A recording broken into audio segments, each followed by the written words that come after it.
change the world, and everyone would love to listen to me philosophy. So I actually went to med school. I'd never been pre-med, I just took all the tests and went to med school in New York City. And while I was there, I became a certified nutritionist through the Institute for Integrative Nutrition. And met some scientists who were really thinking in a holistic direction that kind of blew my mind open. And I started really studying the mind as well, and emotions and their connection to health, and began to synthesize that with nutrition. I ended up leaving medical school in 2007 to teach this and continue my studies. And that's what I've been doing ever since. I've been teaching kind of where science and nutrition and holistic ideas and ideas about the mind and emotions meet in order to promote well-being. So when it comes to raw foods, I've always had very strong feelings about raw foods in my various phases as I've gone through, as many people do, kind of different conversions to different nutrition philosophies across the year. And I think they have a wide range of benefits depending on exactly where people are. And to tailor my discussion of raw foods, I'd actually like to find out where you guys are. So who in here is 100% totally a raw foods person? One person. How about like 50 to 90%, mostly raw foods? Okay. What about less than 50%, but consciously making raw foods a healthy part of the diet regularly? Okay. And what about new to raw foods, just opening the mind, exploring? Okay, one. All right, awesome. So really all across the So what I'd like to do, instead of sort of talking about detail by detail, like what raw foods do for the body, is kind of take a different look at this basic question of what health and well-being are, and then try to contextualize raw foods within that question. All right, so follow me through. We'll get to the raw foods part. Okay, cool. One of my favorite things to have people do is stop and look at a part of your body, right? Like look at your hand. And as you look, your hand seems like a static piece of matter that isn't changing much through time. But maybe it changes over 10 years, but certainly not over a minute or a day. That is completely an illusion. The skin on the outside of your hand is made up of cells. And those cells are constantly dying and being replenished. And it takes about 6 weeks to 3 months, depending on metabolism, for all of the skin on your body to die and either flake off or be digested internally and be replaced. Same process is happening internally. In 6 weeks, you'll have a new liver. In 6 days, your entire gastrointestinal tract, the largest internal organ system, will be completely digested and totally rebuilt. Absolutely astonishing. 6 days. And the fact of the matter is that in the course of a year, 98% of the matter that is you sitting in this chair and me standing here is totally gone, excreted, sloughed off, and breathed out, and replaced by new matter.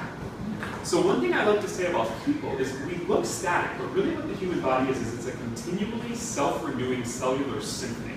It's this constantly rebuilding arrangement of these mutually independent parts that are always in cycles of turnover. And it gets even trickier than that. The cells themselves have internal structures. Those internal structures are changing even faster. You know, all cells have membranes. Do you want to guess how long a cell membrane lives before virtually every piece is digested and rebuilt? Anybody want to guess? 3 minutes. 2 days. 2 minutes is the right answer. Every 2 minutes, your cellular membranes are digested into the cell and rebuilt.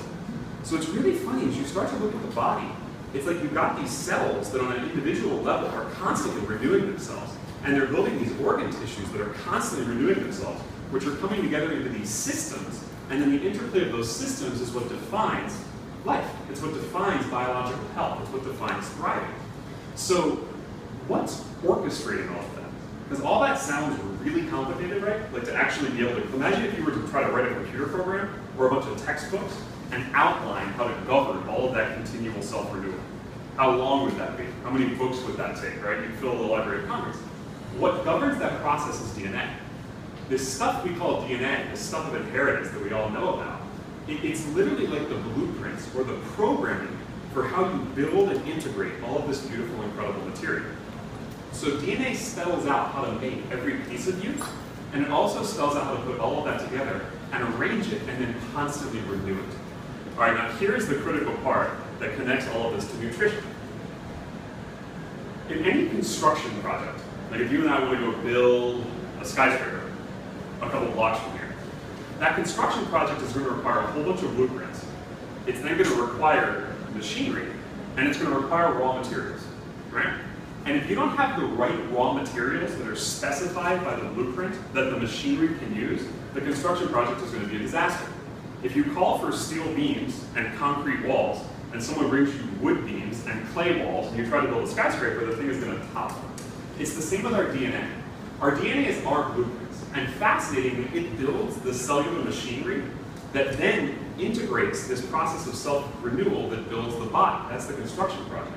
But just like a blueprint specifies materials, our DNA specifies building blocks. That's nutrition. Our DNA is literally built to take the things we take into our bodies and break them down into constituent parts and then reassemble them continuously into the cells and systems that define physical health. So the recipe for nutrition is, at a certain level, written into our basic DNA, which prompts the question, and I really think this is the right way to think about it, how are human beings programmed or designed to eat? It's a fascinating question, it's a powerful question. How are we programmed or designed to eat? The thing that I think is so beautiful about this is it eliminates two vast fields of confusion.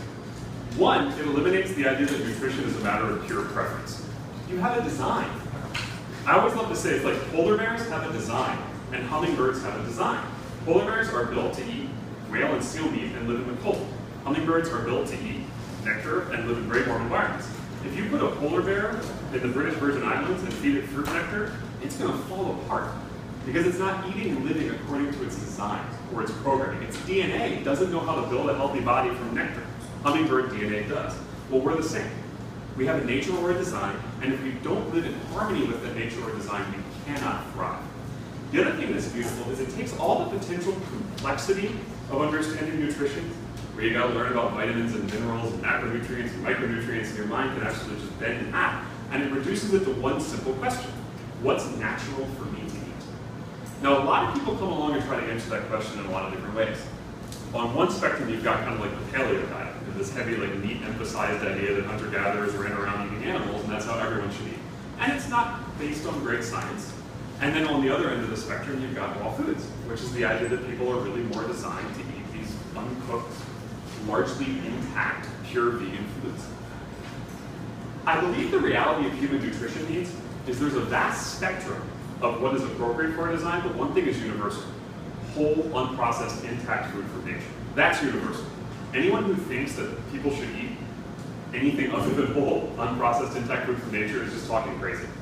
Because not only human DNA, all of the DNA on this planet is only designed to turn that into healthy cells. Given that, the question becomes, what's really natural for human beings in relationship to this question of, should we be eating mostly raw plant-based foods, or should we be eating, more towards the animal end of the spectrum? Well, there are some general truths that emerge, and there are some specific truths that emerge. One of the general truths that emerge is the vast majority of people thrive eating mostly plant-based diets. Another general truth that emerges is that virtually everyone begins to do better after including more raw, unprocessed foods in their diets. Virtually everyone. And there's some really good reasons for that. And so what I'd like to do at this point in the talk, this is sort of like close chapter 1 and open chapter 2, is within the context of understanding that nutrition is really about delivering to the body what the DNA needs to regenerate cells and organ systems according to design. What is really the place for each of us as individuals of these raw and processed foods in that conversation? So we've talked general, and we've come up with a basic theory. Each of us needs to eat according to our nature. Now we want to drill down to specifics and ask the specific question, should we be eating raw and processed foods? And if so, how much and when? Okay, to do that, I want to talk about some of the main benefits of raw foods. You guys will know, I'm going to skip over the ones you guys all already know, and I'm going to talk about a few you might not know. Food enzymes, everyone knows. Don't need to talk about that, right? And more bioavailable micronutrition, everyone knows. Micronutrients are little nutrients like vitamins and minerals and phytonutrients, and pretty much everyone accepts that you can get those from raw foods, and it's very hard to get them from other places. Two other huge benefits that are less emphasized, but I do want to talk about, even if you mostly heard them, are detoxification and alkalization. Thanks. One thing that's going on with a lot of people in Western culture is their bodies have become too acidic. And the reason for that is that when you consume a lot of protein, especially animal protein, it tends to bias the body in the direction of acid. This has to do with the chemistry of how meat protein breaks down. When the body gets too acidic, it causes all sorts of problems. And raw unprocessed foods have when your cells burn them, they literally leave behind an ash that makes the body more basic. So one great thing that raw foods can do is they make your body more basic and less acidic. Another great thing that raw foods do is they help your body get rid of all the junk that gunks up your cells and prevents them from doing their jobs. As you go through life, you accumulate toxins. You accumulate them through metabolism, or you eat heavy metals, things like that. Raw foods tend to have these very powerful detoxifying effects. It's a distracting environment. So you've got most Americans in this condition, where they've been eating in a way for years, where they are, one, they don't have enough enzymes in their body. Raw foods really help with that. Number two, they are massively micronutrient depleted. Nowhere near enough healthy minerals, nowhere near enough healthy vitamins. Raw foods really help with that. Also, their bodies have shifted way too far towards acidic. Their body pH is too low. Raw foods help with that. And then their bodies are toxic. There's all this junk hanging around, interfering with cellular function. Raw foods really help with that. So there are these definite benefits to raw foods nutrition. And we talked about them on two levels. One, this is a big theoretical level. Raw foods are good for us because it's natural that we eat them. Our DNA is designed to thrive off of them. Throughout almost all of human history, whether you believe in Darwinism or creationism, people were eating a lot of raw unprocessed food. And so our cellular biology is adapted, our DNA is adapted to thrive given those foods, to build cells and build systems based on those foods. The other really great benefit of raw foods is that because the American diet shifted so much in the direction of too much meat and too much processed foods, raw foods actually reverse the negative impacts of those dietary habits. So the average American who's walking around with an acidic body full of toxins needs to get their body basic and get rid of toxins. Why? Because an acidic body full of toxins cannot lose weight, is predisposed to heart disease, is predisposed to cancer, and is predisposed to type 2 diabetes. A basic body that is toxin-free finds it much easier to lose weight. And it's amazing to me, you look out there, so many people are so focused on weight loss, its relationship to diabetes and cardiovascular disease. If you have a toxic, acidic body, you can cut calories and exercise, you will not lose weight. Your organs can't handle the stress. You need to change your biochemistry before you're able to lose weight. And raw foods have a great fundamental effect on human biochemistry. So that is like a wonderful sales pitch for raw food. And then the question becomes, how much? I think there are very few people on Earth who should be eating very little raw food. There are a few extreme metabolic cases, like the Alaskan Inuits. These people for millennia have been just eating seal meat like polar bears. Their biology has changed. Raw food is probably not the best for them. The vast majority of human beings on Earth should be eating some measure of raw unprocessed plant food. The question is how much? This is a fascinating question. One, you can't transition too quickly. If you are someone you know who's been on a standard American diet, SAD, the standard American diet, SAD, for a long time, you're going to have to transition to more raw unprocessed food slowly. It's essential that you transition. And when you start to incorporate more of this food in your diet, it's going to start to shift your pH, and it's going to start to shift your biochemistry. If you try to shift too fast, your system will resist it, and it'll actually go badly for you. You should not jump from the standard American diet to 100% raw vegan. You will detoxify too quickly, your pH will change too quickly, your cells will not be able to handle it. You have to transition slowly. You should incorporate maybe 3-4 times per week consciously eating raw food. Now most of you are already doing that. So if you're eating like 20 to 30%, gradually increasing is great. And here's how you know whether you're increasing too fast, how you feel. When you are slowly increasing the amount of raw food you're consuming, you should experience a general increase in energy and sense of well-being. That's predictable. You may also get what are called cleansing reactions, which are very slight detoxification reactions. You may notice tiny little skin breakouts or some GI disturbance. If you get more than a little bit of that, you may be moving too quickly. I actually recommend people, when they first start experimenting with raw foods nutrition, to keep increasing the amount of raw food they eat, slowly and gradually, all the way to 100%, and then attempt to do 100% for somewhere between 30 days and, if you can last, maybe 6 months the first time you try. And if you still do it after 6 months, this is now a lifestyle for you.